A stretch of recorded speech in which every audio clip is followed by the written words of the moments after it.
De tout temps, l'homme aspire au bonheur sans toujours y accéder. Un homme, cependant, détient les clés du bonheur. Il s'appelle Jean-Marie Malik. Professeur de lettres dans un lycée à Forbach, il a accepté de livrer les secrets du bonheur à de jeunes lycéens lors de cours pour le moins originaux, des cours de bonheur. Alors, s'il vous plaît, on va commencer parce que j'ai quand même pas mal de choses à vous présenter aujourd'hui. On disait que les Français étaient particulièrement pessimistes, qu'on était les champions du monde du pessimisme. Alors je me dis, il y a quelque chose qui cloche. Pourquoi les gens ne se rendent pas compte que nous sommes dans un pays où normalement le bonheur devrait être plus facile que dans beaucoup d'autres pays. Et je me suis dit, je vais faire ce qu'il faut avec les jeunes, parce que bon, c'est mon public, pour essayer de voir s'il n'y a pas quelques-uns qui peuvent se rendre compte que nous avons quand même tout pour être heureux. Bon, alors on commence tout de suite par la citation de Pascal. L'homme passe infiniment l'homme. Jean-Marie Malik retrouve ses élèves chaque semaine. Durant 1 heure, ils analysent ensemble une pensée philosophique, un tableau, un morceau de musique et un texte littéraire. 4 ingrédients censés les guider vers le bonheur, l'optimisme et la joie de vivre. Chaque voie vers le bonheur est particulière. C'est Gide qui disait ne cherche pas une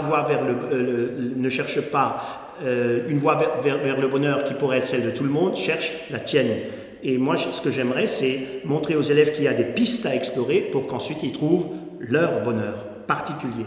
Dans la recherche du bonheur, en fait, il y a certains points de base, chercher le bonheur dans ce qu'on a tous les jours, se rendre compte de ce que nous avons, et pas dire « Ah, si j'avais ça, ça, ça et ça, je serais heureux ». Mais se dire « J'ai ça, ça, ça, et je suis heureux ». Mais il suffit pour cela de regarder autour de soi.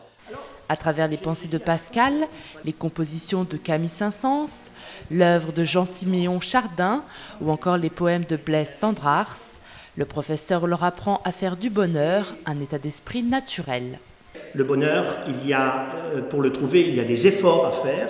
Montaigne disait qu'il y a du ménage à jouir la vie, c'est-à-dire que c'est un art de vivre, et je pense que cet art de vivre s'apprend. Jusqu'à maintenant unique en France, ces cours ont été mis en place en 2009. Différent d'un cours de philosophie classique, ils se déroulent dans une ambiance conviviale et décontractée, sans devoir ni notes, avec uniquement des élèves volontaires, participatifs et heureux. Après un cours du bonheur, on se sent mieux, on arrive plus facilement à regarder les choses autour de nous. On pense, moi, dès que je sors du cours, j'ai toujours le cours encore pendant de nombreuses heures dans la tête. J'y pense et j'essaie d'appliquer ce qu'on apprend.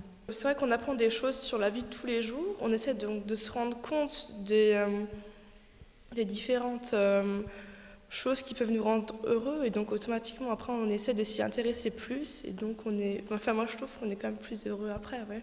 On voit des choses toutes simples comme savourer le moment présent, par exemple savourer un paysage, savourer un verre de coca tout bêtement.